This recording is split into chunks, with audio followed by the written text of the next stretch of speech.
A paz do Senhor, irmãos. Irmãos, estão animados? Estou com muito sono. Desde as 9 horas da manhã. Estou na rua desde as 5. Como é bom poder viver o mover de Deus e ver aquilo que o Senhor tem feito no meio do trabalho com jovens, em todo o estado de São Paulo, em todo o mundo. E gostaria de compartilhar com você sobre esse tema RL Imparáveis. Pergunta para o seu irmão, você conhece alguém imparável? Pergunta para ele. Porque tem os irmãos que são imparáveis e tem os irmãos que param muito. De qual grupo você faz parte? Aqueles que param muito ou aqueles que são imparáveis? Aleluia.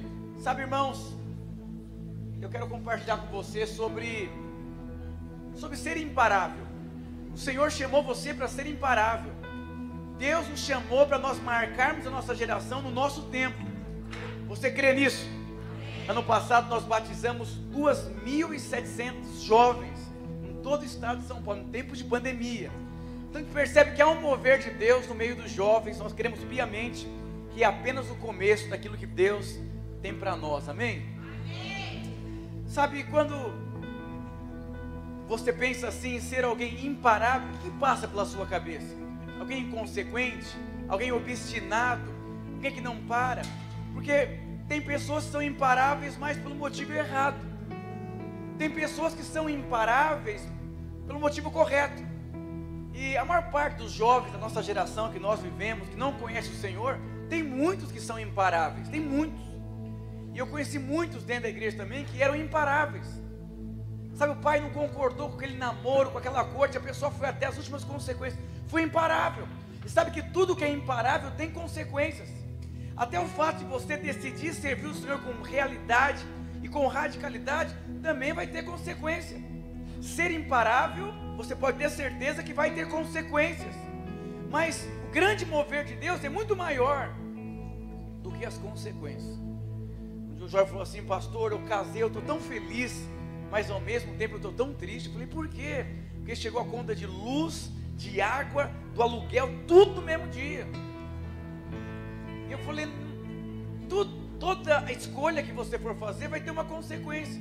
Ah, pastor, eu quero emagrecer, legal, muitos benefícios, mas vai ter que abrir mão do hambúrguer, vai ter que abrir mão da pizza. Então eu vou dizer, Deus nos chamou para ser imparável. Nós temos tudo o que nós precisamos na nossa visão, na nossa estrutura, para fazer história na nossa geração. E nós já estamos percebendo o mover de Deus no nosso meio. E nós queremos canalizar o potencial dos irmãos, para que a gente possa crescer como nunca antes. Nosso projeto esse ano é que todas as células se multipliquem. Então vai ser algo poderoso da parte de Deus. Sabe, quando nós pensamos assim, quantos amam o Senhor aqui? Levanta a mão. Agora, como que você sabe que você ama o Senhor? Talvez você tenha uma visão, e às vezes a visão que você tem de amar a Deus não é a visão da palavra de Deus. Talvez você ache que você ama Deus porque você veio no Holy Fest, porque você traz seu dízimo, porque você traz sua oferta, porque você é líder de célula, porque você é discipulador. Mas o que a Bíblia diz sobre quem ama o Senhor? Jesus diz: quem ama o Senhor cuida das ovelhas dele. Então, para você ter uma noção, se você ama o Senhor, tem a ver com o encargo que você tem pelas ovelhas de Deus. Agora, como que nós vamos ser imparáveis? A única forma de um carro ser imparável, ele tem que ter gasolina. Se parar, acabar a gasolina, acabou, não tem como mais ir para nenhum lugar. E quando você entende ser imparável, você precisa ser alguém cheio do Espírito Santo de Deus. Porque alguém cheio do Espírito Santo é alguém imparável. Agora, como que eu sei se eu sou cheio do Espírito ou não? Lá em Joel diz que nos últimos dias o Senhor derramaria do seu Espírito. Jovens, crianças e adultos. Agora a manifestação em cada um vai ser diferente. As crianças vão profetizar. E os velhos, pastor, vão sonhar. E os jovens terão visões. Então a gente percebe que a manifestação na vida de cada idade é de uma forma diferente. Então, se você quer ser alguém imparável, você precisa viver uma vida diante de uma visão. Agora, qual visão que eu vou ter, pastor? É tão interessante quando você vê a história da parábola dos talentos. A gente percebe dois grupos diferentes. Um grupo que foi imparável e um grupo que parou. Sabe o que significa? A graça é um favor imerecido de Deus. O que o homem que recebeu 5 talentos fez para merecer os 5 talentos? Nada, mas ele recebeu. E o homem que recebeu 1 talento, ele também não fez nada, ele recebeu. Agora, qual foi a diferença? Diga assim: visão. E sabe que você vai ter exatamente o que você enxerga. E sabe que é muito diferente o que você vê daquilo que você enxerga. É mais ou menos assim. Aqui você vai ver uma Bíblia, mas se você enxergar mais profundamente, você pode perceber que tem muito mais coisas poderosas. Nós vivemos uma geração que as pessoas só veem, mas não enxergam. Irmãos, eu estou na videira há muitos anos, 21 anos. Eu conheci tantos jovens que entregaram a vida deles por uma causa. Na hora de escolher a moça para casar, enfiou sorvete na testa, porque ele viu, mas não enxergou. Quando você chega na sua cela, você vê ou você enxerga? E pastor, qual que é a diferença? Eu vou dizer, o mundo, ele te mostra fatos, mas Jesus te mostra uma verdade. Então você tem que decidir se você vai olhar fatos ou se você vai olhar verdade. O fato é uma crise financeira. A verdade é que Ele vai suprir todas as suas necessidades em Cristo Jesus. Há um fato que a célula não rompe, mas a verdade é que Ele te abençoa e disse: vai e multiplique. E a maior parte das pessoas, elas vão construindo a vida delas diante daquilo que elas veem, mas não daquilo que elas enxergam. Por quê? Enxergar tem a ver com uma visão. Para você enxergar, você tem que ser cheio do Espírito Santo. A manifestação do Espírito na vida de um jovem não é somente você rolar para cá e rolar para lá. É você ter uma visão, a maneira que você enxerga. Eu dei aula para um seminarista, muitos, e teve um rapaz cheio de Jesus. Deus abençoou a cerimônia do casamento, ganhou até um carro antes de casar. Eu falei: meu Deus, quanto favor de Deus, põe a mão na minha cabeça. E ele casou com uma moça, ele estava sendo treinado para ser obreiro. Ele volta da lua de mel, se trocando para ir para o culto, e a mulher fala: aonde você vai? Ele falou assim: como assim? Hoje é domingo. Mas ela falou assim: mas qual que é o problema de ser domingo? Não, domingo é o dia que vamos para o culto. Para o culto? Como assim? Eu estava na igreja só para casar, não para ser líder e marcar uma geração. Eu até ia no apelo para ver se algum homem de Deus olhava para mim, e eu consegui o favor de Deus. Agora, se você quiser, vai sozinho. E entregou a cela por telefone. Foi um homem que viu, mas não enxergou um propósito num relacionamento. Deus, Ele é Espírito. E como que eu consigo adorar a Deus, pastor? Em Espírito. É tão interessante quando você enxerga no seu espírito o propósito de Deus, você é completamente transformado. Eu brinco que a igreja lá da Casa Verde é uma igreja de cigano, não é nem de missionário, cigano muda mais. Em 8 anos é a 4ª vez que esse prédio está sendo mudado. 4ª vez. Meu Deus do céu. E eu tenho uma impressão que vai mudar de novo. E nós vamos juntar lá com os irmãos da Lapa, vamos ser mais de 2.000 membros. Aí o irmão que bancou o fogo, grande parte, ele me liga: pastor, fiquei sabendo. Eu falei: nossa, agora complicou o negócio. Ele falou: pastor, eu enxerguei o que está acontecendo, e eu quero dar 15 contos de oferta. Mas tem irmãos que ficam magoados, que eles não entendem, não compreendem. Talvez eu estou chateado com o meu líder, com o meu pastor, com a pastora. Por quê? Porque você viu coisas naturais. Irmãos, Davi, ele teve a oportunidade de matar Saul e se vingar. Por que ele não fez? Porque ele enxergou da parte de Deus que havia uma unção que deveria ser honrada, a unção de rei, e foi o que ele se tornou. A maior parte das pessoas que ficam à beira do caminho são aquelas que não enxergam o que Deus está fazendo. Deus está se movendo no meio dos jovens. Há um mover de Deus na nossa geração. Mas se você não enxergar, somente ver, você está perdido. Irmãos, eu cuido de jovens há 21 anos. Jovens preciosos, com chamado ministerial. Mas em um determinado momento da vida deles, eles pararam de enxergar, porque perderam o mover do Espírito. Os discípulos no caminho de Emaús, Jesus conversando com eles, eles não enxergaram que era Jesus. Por quê? Frustração. A frustração. ser um crente natural misturado. Romanos 12 diz: não vos conformeis com esse mundo. O que significa? Não se identifique com esse mundo, mas transformai-vos. Então eu vou dizer algo para você da parte de Deus. Quando Moisés chamou aqueles líderes, aqueles príncipes de cada tribo, e enviou eles na terra prometida, quando eles voltaram, irmãos, foi 40 dias para sondar a terra. Deu para ver tudo. E eles voltaram. Falou: Moisés, é o seguinte, nós vimos, lá tem gigante e tem terra, cidade fortificada. E Caleb fala: é o seguinte, eu enxerguei, eia, subamos e possuamos a terra.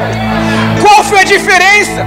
Um viu o natural e o outro enxergou o mover de Deus. Eu vou dizer, Moisés acordou vivendo de favor para o sogro, dormiu marcando uma história como um homem chamado para libertar o povo. José dorme como cadeieiro e acorda como primeiro-ministro, porque homens que enxergam no Espírito o mover de Deus, Deus muda a sorte deles, questão de um estralar de dedo. Você pega Daniel, a Bíblia diz que Daniel decidiu firmemente no coração dele não se contaminar, porque algo ele enxergou. E sabe que o seu posicionamento é fruto daquilo que você enxerga. Aleluia. E aí quando você pega a parábola dos talentos, a Bíblia diz que o homem que recebeu 5 talentos, eu não vou ler, meu tempo é curto, nunca vim aqui a primeira vez, então eu vou dar uma metralhadora aqui. A Bíblia diz que aquele homem, ele saiu imediatamente. Mas porque algo ele enxergou. Para sair imediatamente, já tinha uma visão. Quando Deus chamou Abraão, a primeira coisa que Deus disse: sai. É exatamente o que o homem que recebeu 5 talentos fez, saiu. Eu vou dizer, sair tem a ver com você sair da zona de conforto. Por que alguém, ele vê e não enxerga? Para uma borboleta sair voando, cumprir o propósito dela e enxergar a vida, ela precisa passar por um casulo. O casulo é a preparação para o propósito da vida da borboleta. E é tão interessante que quando você sai, você vai ser transformado, você vai ter experiências, você vai sair da zona de conforto. É abrir uma cela embrião, abrir um empreendimento. Esses dias uma jovem desempregada mudou de discipulado, e os 3 discipuladores de jovens todos são empreendedores, e abriu no tempo de pandemia, ganhando muito dinheiro. E a moça falou assim: eu quero oração para Deus abrir uma porta. Aí os empreendedores: mas como assim? Não vamos orar não. Não vamos orar não. Por que você veio para um discipulado que todo mundo é empreendedor? Vamos pensar um pouquinho aqui. Começou, um falou assim: você é bom em fazer cookie. E outro falou assim: você é bom. Já abriu o Instagram, já abriu um negócio e hoje ganha 2.000 por mês. Por quê? Ela teve que sair da zona de conforto. Quando você sai, você tem experiências profundas. Deus alarga a sua visão. Irmãos, aquilo que você enxergar é aquilo que você vai possuir. A Bíblia diz em Provérbios: como você imagina a sua alma, assim você é. Então se você se enxerga pobre, assim você é. Se você se enxergar próspero, próspero você será. Porque a prosperidade é o fruto de um processo. Talvez está no casulo, mas quem diz que você não sabe voar? Deus enxerga que você voa, se você só está no processo. E é tão interessante que o homem que recebeu 1 talento, a Bíblia diz em Mateus capítulo 25, que ele teve receio, e ele simplesmente escondeu o talento. Eu fui estudar Mateus 25, a parábola dos talentos, e ele tinha uma inabilidade na vida dele. Ele não conseguia lidar com aquilo que ele recebeu. Quantas pessoas estão na corte hoje e não sabem o que fazer numa corte? Já leu até o livro do pastor, não sabe como se comportar, como falar, quando não sabe, uma inabilidade. Quantas pessoas hoje são líderes de célula e não sabem o que fazer com a célula? Tem um empreendimento e não sabe o que fazer com o empreendimento. Se casou, não sabe o que faz no casamento. Tem filhos, não sabe o que fazer com o filho. O que é isso? É uma inabilidade de não saber fazer com o que você já recebeu. Porque o talento estava nas mãos dele, um talento. E simplesmente ele teve receio, ele teve insegurança, ele teve medo. Então ele não fez nada, não saiu, porque não tinha uma visão. Diga para o seu irmão, você tem uma visão. E aí, qual que é a grande questão? Por que as pessoas têm uma dificuldade enorme de enxergar? Pergunta para o seu irmão, por que as pessoas não enxergam, só veem?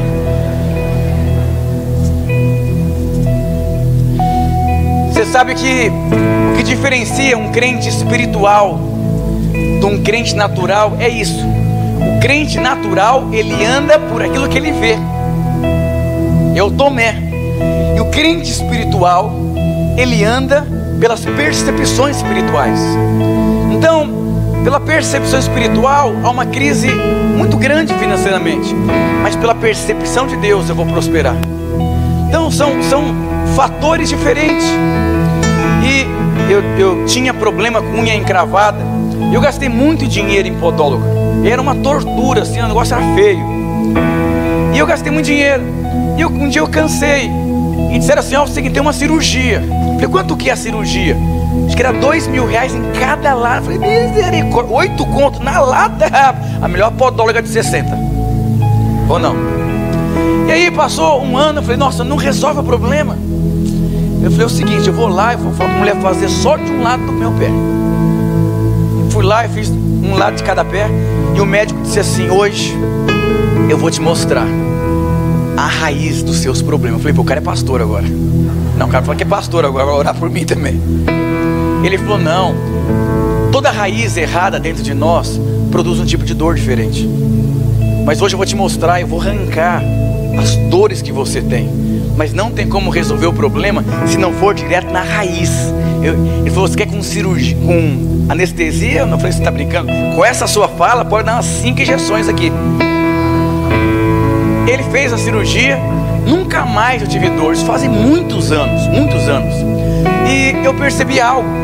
Não tem como você resolver um problema se você não for na raiz.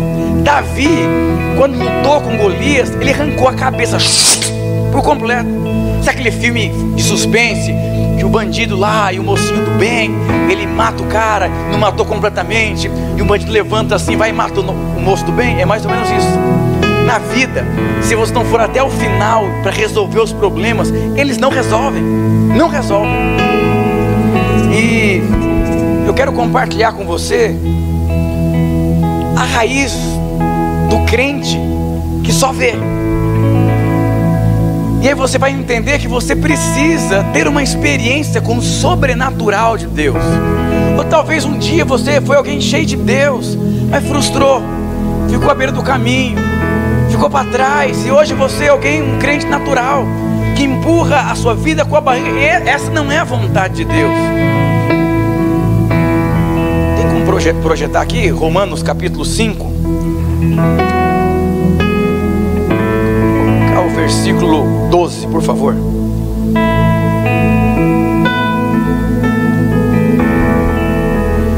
Olha o que diz aqui. Portanto, assim como por um só homem entrou o pecado no mundo, e pelo pecado a morte, assim também a morte passou a todos os homens, porque todos pecaram. Presta muita atenção no que eu vou dizer aqui, que eu falei tudo isso para chegar aqui. Você dormiu agora, você vai ter que ouvir o áudio depois. Presta muita atenção. Você não é pecador porque você peca. Nós nos tornamos pecadores porque Adão pecou. Então, aperta o versículo 19, por favor. Presta atenção aqui. Houve um problema, porque Adão pecou e nós nos tornamos pecadores. E aí, essa questão de você não ter revelação de quem você é em Deus e de quem é Deus na sua vida, isso traz muitos problemas para a sua vida. Porque você começa a liderar uma célula, você se casa, você tem filhos, você empreende, mas chega uma hora que fica muito pesado. E aí, olha o que diz aqui: porque como pela desobediência de um só homem muitos se tornaram pecadores, assim também por meio da obediência de um só muitos se tornaram justos. Então, por conta da desobediência de Adão, nos tornamos pecadores, e por conta da obediência de Cristo, nos tornamos justos. Então você aqui tem duas identidades, e você precisa escolher por qual você vai andar. Então a Bíblia fala que nós fomos feitos justiça de Deus em Cristo. Então essa é a sua identidade. Mas não é tão simples às vezes as pessoas compreenderem no seu espírito quem elas são. Já falou: pastor, como que você se sente assim com tanta coisa ao mesmo tempo e aquela coisa toda? Eu falei: eu sou como um homem boiando em um rio, e se eu mexer qualquer dedinho eu morro afogado. Esse é o sentimento que eu tenho no meu último ano da minha vida. E qualquer passo em falso eu vou morrer afogado, porque é tanta tribulação, desafio, coisas assim difíceis demais. E eu entro no descanso de Deus e vou só fluindo, e o favor vai só manifestando. E aí, mas isso tem uma posição, você tem que ter essa revelação. Olha que interessante. O que vocês veem aqui? Uma chave. Então o diabo sempre vai te mostrar fatos. E aí você tem que fazer uma escolha: se você vai andar pelos fatos que o diabo te mostra, ou pela verdade que Deus diz ao seu respeito. Não é tão simples. Eu vou explicar para vocês daqui a pouco por quê. Às vezes a sua célula não está rompendo, é um fato. Não tem dinheiro no bolso, é um fato. O filho não é crente, é um fato. Eu não casei, já passei do cabo da esperança, é um fato. É um fato. Mas qual que é a verdade? A verdade é que a sua célula vai multiplicar. A verdade é que você vai se casar com uma pessoa maravilhosa em Deus e vai construir uma família muito preciosa. A verdade é que a sua célula vai virar uma rede. A verdade é que você e sua casa vão servir o Senhor. Mas qual que é o problema? Quando você é cheio do Espírito, você tem uma visão. É uma visão espiritual interna no seu espírito. Você enxerga algo dentro de você. Mas quando você chega na célula, o negócio está feio. Quando você olha para o espelho, a titica o pé de galinha está nascendo, você não casou ainda. Aí o diabo ele chega nessa hora. Quando que o diabo chegou na vida de Jesus? Para mostrar o que para ele? Fatos. Como que Jesus venceu o diabo? Com a verdade. Então é como se fosse uma guerra. E aí, essa chave todos estão enxergando. Mas se eu colocar essa chave no meu bolso aqui e eu virar, não tem como você falar que você está vendo uma chave, porque a chave está em mim. Então eu vou dizer: você está em Cristo, você está amalgamado nele. E aí eu vou dizer para vocês quem eu sou de cada lado. Quem é o Ricardo como justiça própria dele? Inseguro, tímido, desorganizado, indisciplinado, preguiçoso, não tenho tanta clareza, sou um péssimo pai, não sei expressar sentimento, sou muito ruim de relacionamento. Esse sou eu na identidade de Adão. E quem sou eu na identidade da justiça de Deus em Cristo? Ousado, corajoso, excelente pai, excelente esposo, um excelente pastor, carregando muita prosperidade, muita provisão divina, formando muitos pastores e obreiros, alegria, satisfação interna. Viu a diferença? É grande demais. Mas para eu andar nessa, eu preciso ter uma experiência com o Espírito Santo de Deus de tal forma que Ele te dê uma visão, e você comece a andar diante dessa visão de quem eu sou em Deus. Você não é alguém desempregado em Deus, você é alguém próspero. Irmãos, eu já dei uma palestra uma vez para um grupo de grandes empresários antes de eu casar. Eu fui de metrô, porque eu não tinha carro. Acabou a palestra, eu fui comer uma esfirra dividindo com a minha corte. Mas no final daquela palestra, todos os empresários chorando. uma palestra secular. Porque não é porque eu não tenho dinheiro que eu não sou próspero. Não é porque minha filha não serve a Deus que minha família não é abençoada. Não é porque a célula está ruim que eu não tenho chamado de Deus. Você precisa entender que a fé, Hebreus 11, a fé é o firme fundamento. Quer dizer que a fé, ela tem um fundamento. Qual que é o fundamento da fé? É o que eu não vejo, mas o que eu creio como já existisse. É como uma mulher grávida, eu falo, você não está grávida. Ela vai me bater, porque ela não está vendo a criança, mas ela sente dentro dela uma criança viva. A fé é você sentir dentro de você o que você crê, e você andar como já fosse. É como não estivesse chovendo e Deus fala, vai chover, leva o guarda-chuva. Quando eu virei pastor, nós começamos a igreja com 160 irmãos. E todo culto eu dizia, vamos ser 1000 membros, vamos ter obreiros nessa igreja, vamos ordenar pessoas, vamos viver o maior mover da história.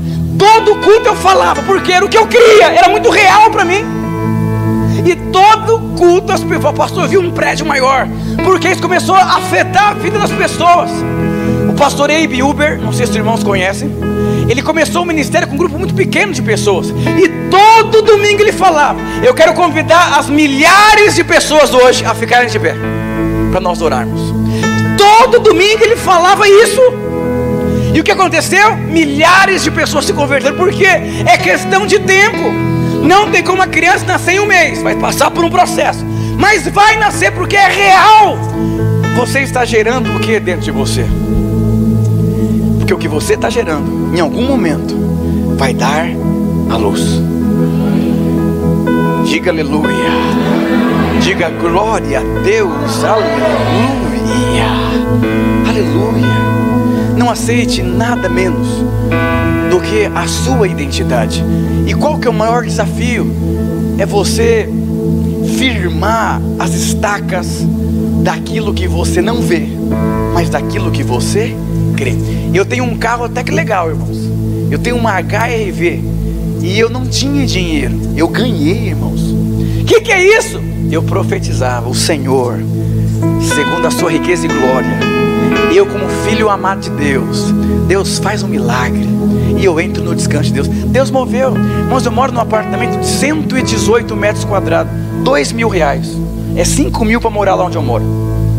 É piscina aquecida, coberta, de tudo. Mas o que é isso, pastor? Eu fui visitar, e o corretor falou, eu gostei de você, o que você faz? Eu falei, agora complicou, você falar que sou pastor? Eu falei, eu sou escritor. Sério? Já vendi 30 mil livros. Sério? Quais são os seus livros? Eu falei assim, agora eu pego ele. O mais vendido chama A Importância dos Pequenos Começos. E eu comecei a falar. Eu falei, você conhece a proprietária? Ele falou, desde a infância. Ele falou assim, eu vou cancelar as outras visitas, porque eu acho que ela vai se sentir muito segura em quem você é. Aí minha esposa falou assim, tem uns negócios de cerveja na sacada gourmet.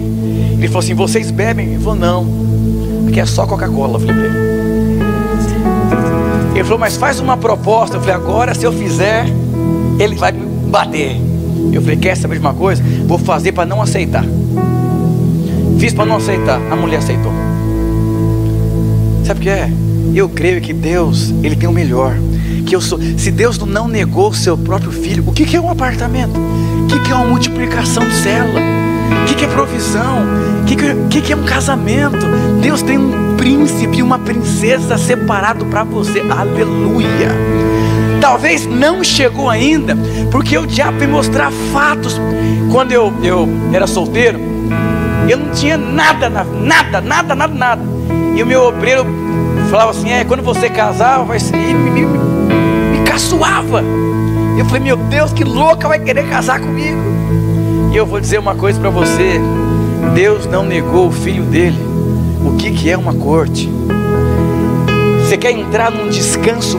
Sabe como que Deus formou Eva? Quando Adão entrou num profundo sono. Sabe quando a célula vai multiplicar, quando o recurso vai vir? Quando você entrar num profundo sono.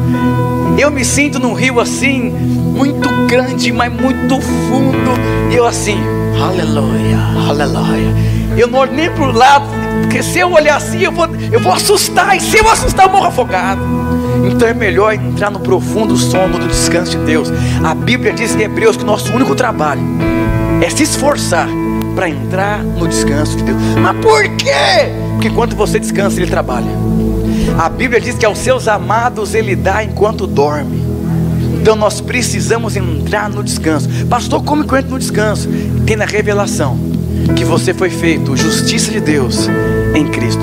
Isso muda completamente a sua vida. Aleluia. Chamar os irmãos do louvor. Eu quero na verdade orar por você. Deixa eu falar uma coisa para você. Davi, ele começou a jornada dele, sabe como? Levando comida para os irmãos.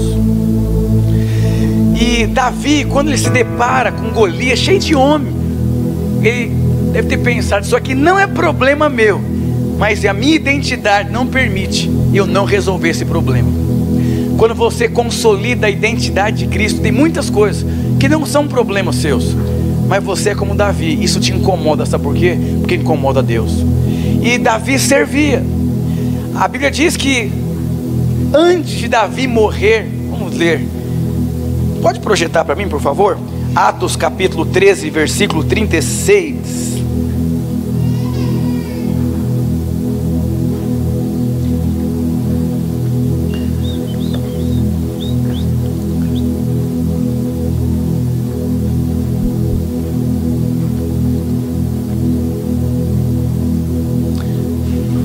Presta atenção, porque na verdade, tendo Davi servido a sua própria geração, conforme o desígnio de Deus, adormeceu. Oh irmãos, Davi começou servindo, e Davi terminou servindo. O apóstolo Paulo disse: eu lutei o bom combate. Que combate? Que era extra porrada? Não, o combate da fé. Terminei, concluí o combate da fé. Cumprir o propósito. Sabe qual que é o propósito que Deus tem para você? É de servir, é de você viver pela fé, porque o mundo tem uma forma de viver. Eu às vezes aos domingos entram alguns pastores lá no prédio que eu sou pastor, mas não são pastores da videira e da vinha. Ele chega e dá o stick da perspectiva, ele é pastor, ele fica ali assim. E um falou assim: eu tenho que vir aqui. Eu falei: mas por quê? Para me desintoxicar. Eu sou melhor que você, tenho mais conhecimento que você, mais cabelo branco que você, e como que pode uma coisa dessa? Eu falei: eu não tenho como te explicar não. É melhor perguntar para Deus, porque se eu fosse Deus, eu nunca me colocaria no lugar que eu estou. Mas Ele é Deus, a glória é dele. Toma cuidado, porque você pode construir sua vida em valores que não são eternos. O apóstolo Paulo viveu a sua vida pela fé. Davi viveu sua vida servindo.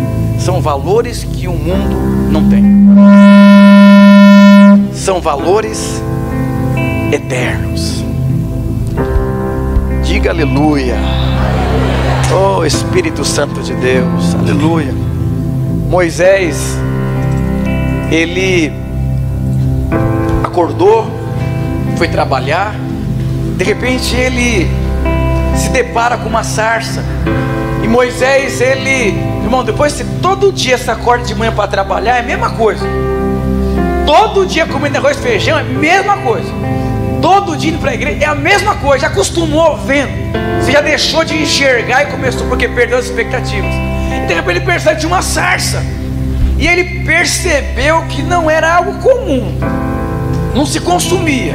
Aí ele se aproxima. Aí ele percebe, ele parou de enxergar. Ele parou de enxergar de uma forma natural. Ele começou a perceber que Deus estava ali. E ele vai tirar a sandália e se aproxima. Ele teve medo, temeu, porque ele percebeu que Deus estava naquele lugar e estava se movendo naquele lugar. Eu vou dizer uma coisa: talvez hoje é o dia que você acordou como fosse mais um dia na sua vida, e você está percebendo que algo está acontecendo dentro de você. Não precisa fazer nada de extraordinário, só responda à experiência com o Espírito Santo de Deus. Lá em Lucas capítulo 14, Lá conta a ceia, um homem deu uma grande ceia, chamou os seus convidados, pediu para os servos ir convidar as pessoas. Aí ele chega e fala assim: é o seguinte, eu comprei uma junta de boi, eu não vou poder ir na ceia, me exclui da lista. Aí outro fala: eu comprei umas terras, me exclui da lista. Aí o servo fala: ó, eles não vão para a festa não. O homem fala: entre pelos becos e pelas ruas, chame os aleijados e enfermos. Eu vou dizer algo para você, talvez você parou, quando você se converteu, você enxergava o mover do Espírito, marcar uma geração, multiplicar a célula, fazer história. Mas com o passar dos anos, você comprou uma junta de boi. Paulo fala que aquele que trabalha, viva como não trabalhasse. O que significa? Você tem que trabalhar, mas o trabalho não é a sua vida. A sua vida se chama Jesus Cristo. E aí você parou. E aí muitas vezes o Senhor te chamou para uma ceia. Eis que estou à porta e bato. É uma escolha. E talvez você se misturou, perdeu o rumo, mas o Senhor hoje está chamando você para essa ceia novamente, onde você vai desfrutar de muita graça e muito favor de Deus. Deus quer trabalhar a sua visão.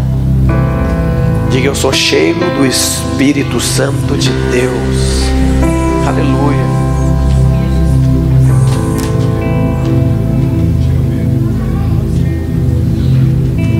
Irmãos, deixa eu dizer algo para você. A Bíblia diz que o amor de Deus, ele lança fora todo o medo. Eu vou ser muito sincero, quando você se depara aqui com a sua justiça e com a justiça de Deus em Cristo, às vezes bate um medo profundo. Eu vou ser sincero com os irmãos. Às vezes o rio está me levando assim, falo: Deus do céu, para onde esse rio vai me levar? Aí eu vou me encher do descanso, e Deus fala: deixa eu te levar. Mas às vezes é difícil a gente permitir que Deus nos leve, porque às vezes é um caminho incerto. Quando Deus chamou Abraão, falou: Abraão, sai da sua terra, vai. Para onde? Vai para o lugar que eu vou te falar, mas não vou falar agora não, você vai. E eu vou dizer: homens que fazem história, que vivem dentro do mover de Deus, são aqueles que confiam na direção de Deus. Deus quer conduzir a sua vida, conduzir sua vida sentimental, sua vida emocional. E não se preocupe, a vontade de Deus, ela é boa. E a vontade de Deus é muito melhor do que a sua própria vontade que você tem para a sua vida. Quem você seria se você não tivesse medo? Pense nisso. Aleluia. Se você quer hoje ter uma experiência com Deus, se você quer sair daqui hoje renovado, inspirado, se você quer ir para a sua casa hoje com uma inquietação no seu espírito, quero convidar você a ficar de pé. Aleluia. Deus vai remover o medo de não casar, o medo de não multiplicar, o medo de não crescer, o medo de não avançar. Oh Jesus, oh Espírito Santo de Deus. Aleluia. Mais perto do monte, mais perto da face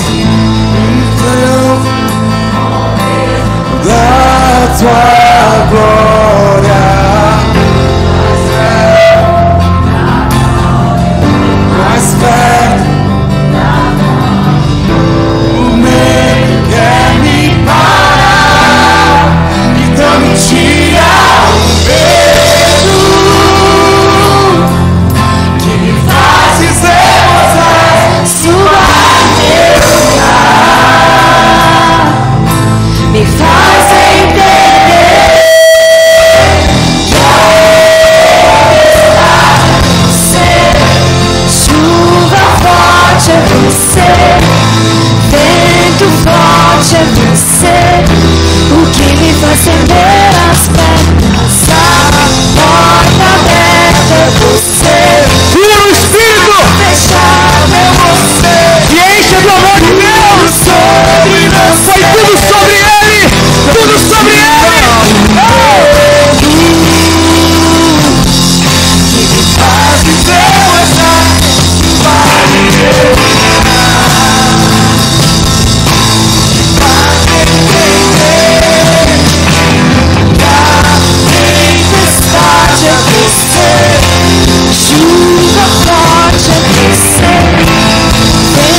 orar por você.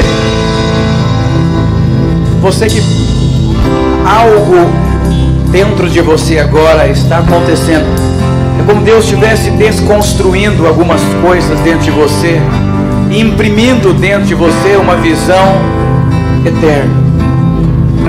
Se você percebe da parte de Deus que Deus está se movendo na sua vida agora de uma forma particular, eu quero que você ou venha aqui à frente ou coloque a mão no seu coração. Deus está aí, algo dentro de você está acontecendo. Deus está removendo tudo que impede você de enxergar. Deus está ampliando a sua visão. Deus está liberando favor sobre a sua vida. Deus está liberando um tempo novo sobre a sua vida. Deus está removendo a angústia, a culpa, a acusação e colocando uma paz profunda. Oh, Jesus.